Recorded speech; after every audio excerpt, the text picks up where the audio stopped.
चंद्रपूर जिल्ह्यातील सिंदवाई तालुक्यामध्ये आज एक हृदय पिळवटून टाकणारी घटना घडली आहे। येथील टेकरी नदीमध्ये देवयानी इंटरनॅशनल स्कूलमधील 2 चिमुकल्यांचा बुडून दुर्दैवी अंत झाला।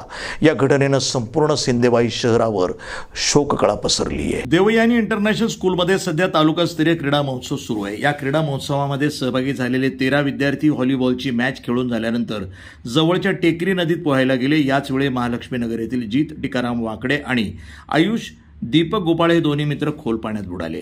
प्रथम जीत खोल पाण्यात गेला, त्याला वाचवण्यासाठी आयुष धावून आला, मात्र दुर्दैवानं दोघेही पाण्यात बुडून गेले आणि त्यांचा जागीच मृत्यू झाला। सोबत असलेले इतर विद्यार्थ्यांनी घाबरून गावकऱ्यांना याची माहिती दिली। घटनेची माहिती मिळताच ग्रामस्थ आणि सिंदवाई पोलिसांनी तात्काळ घटनास्थळी धाव घेतली। अथक प्रयत्नानंतर दोन्ही मुलांचे मृतदेह बाहेर काढण्यात आले आणि त्यांना सिंदवाईच्या ग्रामीण रुग्णालयामध्ये आणण्यात आले। या घटनेमुळे सर्वत्र हळहळ व्यक्त होतीये। तू पण होता का सोबत? हां मी सरी बाहेर आहे। एक मिनिट 2 मिनिटं बोल। तू होता का सोबत? किती मुलं होते तुम्ही? 13 मुलं। आणि तू आंघोळ करायला गेला होता का? तुला गेला? कोणीच नाही गेलो। 11:30 वाजता जी किती मुलं होते तुम्ही? 13 मुलं। 13 मुलं कशासाठी म्हणजे पोहासाठी आले होते? नाही, असंच फिरासाठी आलो होतो। फिरासाठी आले होते। तुम्ही सगळेजण पाण्यात गेले की ते दोनच लोक पाण्यात गेले? आमचा बॉल पडला होता म्हणून ते दोघं पाण्यात गेले। अच्छा, म्हणजे इथून वरून पुलावरून त्यांना उडी मारला होता का?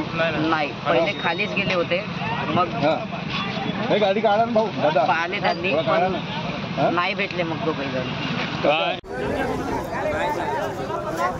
सर्व सिंदेवाईवासियांना अतिशय दुःखाने माहिती देत आहे की सिंदेवाई शहरापासून अवघ्या 2 किलोमीटर अंतरावर असलेल्या टेकरी या नदीच्या प्रवाहामध्ये आज सुट्टीचा आनंद घेण्यासाठी आलेले सिंदेवाई शहरातील 2 छोटी बालके इयत्ता 10वीमध्ये शिकत असलेले आयुष दीपक गोपाळे आणि जीत टिकाराम वाकडे यांचं अतिशय दुर्दैवीपणे निधन झालेलं आहे। माझी या माध्यमातून सर्व पालकांना विनंती आहे की जरी सुट्ट्या असतील तरी आपल्या मुलांना आपल्या घरी त्यांनी सुरक्षित ठेवावं, की जेणेकरून असे जे चुकीने जी दुर्घटना घडत आहे याचे परिणाम हे अत्यंत दुर्दैवी असून आईवडिलांना याचं दुःख हा सोसणारा नाही आहे। तेव्हा माझी विनंती आहे या माध्यमातून आज ही जी दुर्घटना घडलेली आहे या दुर्घटनेमध्ये दगावलेल्या बालकांना माझी भावपूर्ण श्रद्धांजली आहे। माझे शोक सभेला त्यांच्या कुटुंबियासोबत आहेत। आईवडिलांनी आपल्या मुलांची काळजी घ्यावी यापरोक्ष मी एवढी आपल्या सर्वांना नम्रपणे विनंती करतो। आता चेंडू गेले होते ते म्हणजे एकामेकात फेकत त्याची बट्टी आहे, एवढ्याला पाणी आहे आणि पुलाच्या खाली जी बट्टी आहे त्याची 2 माणसं बनव आहे, यायला पोहता नाहीये। बट्टीच्या खाली पाय गेला तर डायरेक्ट माणूस बुडाले जाते। हे पुलावरून खाली लवत होते का? नाही, पहिलं पोहतच होते, आता कमी पाण्यामध्ये लवायच। मग तो लहानचा पोरगा गेला म्हणजे बाल गेला का नाही, तर लहान पोराला वाचवाल तर मोठा पोरगा गेला। आम्हाला माहित झालं का पुलावरून खाली लवत होते? नाही लवत होते। तू ये समोर, मी तर भाऊ लवते कमी पाण्यामध्ये तुझा झाला सांगू तू ये। काय सर, पुलावून नाही का बरं लवत होते पाण्यामध्ये, तर माणूस 2 माणूस पाणी होता। त्याने पोहता येत होतं का नाही का माहिती, म्हणजे वरून खाली बाल टाकत होते का? हा, बाल टाकत होते आणि मग वरून लवत होते खाली बाल काढायसाठी। असंच का? तर किती दिवसापासून येत होते ते मुलं? 2-3 दिवस झालं सर। हो का? मी नाही का शिवाय गेलो या म्हणून ते कालोही बाहेर तरी झाली। आम्ही गाववाले रोजच त्याला शिवत होतो। तुम्हाला माहित नाही, आमच्या टेकडीच्या मुलाला माहित आहे किती पाणी कुठे आहे। रेतीमुळे रेती नेण्यानं गड्डे होऊन गेलेले आहेत। त्या बंडीने रेती आणतात ना, त्याच्यामुळे गड्डे होऊन गेलेले आहेत। त्याच्यामुळे पाटा आहे ना, जमिनीला पुरी रेती नाही राहिली आहे। जिथं हे पुरा डुबलं ना तिथं जमिनीला रेती नाही राहिली आहे, पुरा माती आहे आपल्याला। मातीमध्ये पुरा पाटा आहे, त्या पाट्यात ते फटाड्या त्याच्यामुळे ते तिथे राहून गेले। आले ना 10-10:30 वाजता। शाळेतूनच आले का? नाही, शाळेत नाही गेले। आज ग्राउंडवर त्यांची नाही का कॉम्पिटिशन होती। म्हणजे आज शाळेला सुट्टी होती का? हा, शाळेला सुट्टी होती आज। आणि ते क्रिकेटचं झालं त्यांचं खेळून आणि ते म्हटले सर मग ते काहीतरी चंद्रपूरला जायचं होतं त्यांना, ते चालले गेले, यांना सोडून दिलं।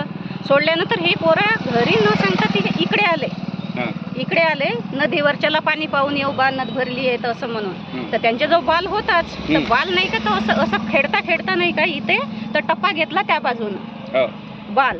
तर हे दोघे धावत तिकडनं सुटले थडीवरून आणि पाण्यात घुसले बाल काढासाठी, दोघे जण जबरदस्तीनं. आणि ते मुलं मग अरे नका जाऊ, पाणी आहे, जाऊ दे, बाल गेला तर आपण घेऊन टाकू दुसरा, असं म्हटले तरी हे ऐकले नाही आणि ते धावत सुटले आणि गेले. हे अंदर गेले म्हणून हे पोरं पण अंदर गेले त्यांना ओढासाठी गेले. तर ते हात नाही का यांचा सुटून गेला दोघांचा आणि हे बाकीचे इकडेच राहून गेले, वरच राहून गेले. आणि राहून गेल्यानंतर मग हे इकडे आले. ते पाहत होते, ते कुठं दिसत नव्हते, तिकडे पण जाताना दिसले नाही पाण्यासोबत.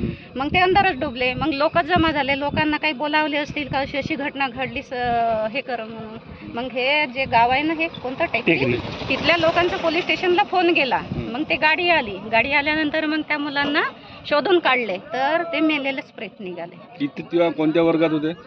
10व्या वर्गात. सगळे मुलं 10व्या वर्गात? हो, सगळं 10व्याच. बरं, यांची शाळेची सुट्टी झाली होती का? आज शाळा नव्हतीच. आज त्यांची ते कॉम्पिटिशन होती तालुकास्तरीय आज व्हॉलीबॉलची. तर ते खेळून झाल्यानंतर सरांनी सोडले यांना. सोडल्यानंतर हे आपापल्या घरी जायला पाहिजे, पण आता सर्व बाहेरगावचे वगैरे मित्र आहेत तर चला बा थोडासा विरंगुळा करू म्हणून नदीवर आले इथे वर. तर ती त्यांच्याजवळ बाल असताना ते असे एकामेकाकडे कॅच फेकत होते. 12-13 होते.